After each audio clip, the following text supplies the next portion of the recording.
కొబ్బరికాయ చెడిపోతే అపచారమా, అనార్థమా? కొబ్బరికాయ కొట్టినప్పుడు అది బాగా తెల్లగా ఉన్న తీర్థం తియ్యగా ఉన్నా చాలా సంతోషపడతాం. కానీ కొబ్బరికాయ చెడిపోతే మాత్రం కంగారు పడుతూ ఉంటాం. ఏమవుతుందో ఏమో అని ఆందోళన చెందుతారు. ఇంతకీ కొబ్బరికాయ చెడిపోతే అపచారమా, అనార్థమా, చెడు ప్రభావం ఉంటుందని సంకేతమా? కొబ్బరికాయ కొట్టే సాంప్రదాయం ఎప్పుడు ఎలా ప్రారంభమైంది? మీరు అనుకుంటున్నంత అపచారం ఏమీ లేదు. అసలు భయపడాల్సిన పనే లేదు. కొబ్బరికాయ కొట్టే విధానం తెలిసి ఉండాలి. అప్పుడే అది అడ్డంగా, చూడటానికి అందంగా రెండు చెక్కులుగా పగులుతుంది. కొబ్బరికాయ సమానంగా పగలడం వలన మనసులోని ధర్మబద్ధమైన కోరిక త్వరగా నెరవేరుతుందని చెబుతూ ఉంటారు.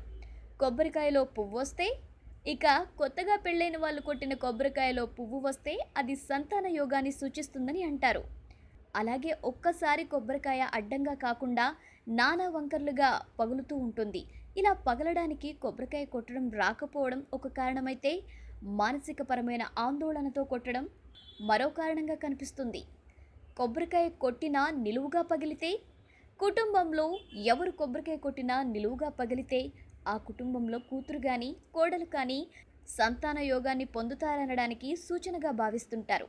ఇలా కొబ్బరికాయ తాను పగిలిన తీరు కారణంగా ఫలితాన్ని ముందుగానే చెబుతుందనే విశ్వాసం బలంగా కనిపిస్తోంది.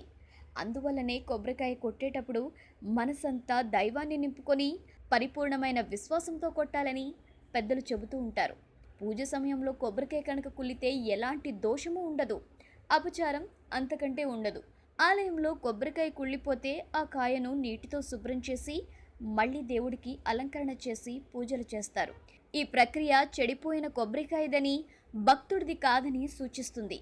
అలాగే ఇంట్లో పూజ చేసేటప్పుడు కూడా కొన్ని సందర్భాల్లో కొబ్బరికాయ కుళ్ళిపోతుంది. అప్పుడు ఏదో పూజలో అపరాధం జరిగిందని చాలామంది కంగారు పడుతుంటారు.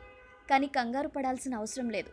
ఎందుకంటే కొబ్బరికాయ చెడిపోయి ఉంటే కుళ్ళిన భాగాన్ని తీసేసి కాళ్ళు, చేతులు, ముఖం శుభ్రం చేసుకొని పూజా మందిరాన్ని మళ్ళీ శుభ్రం చేసి పూజ ప్రారంభించాలి.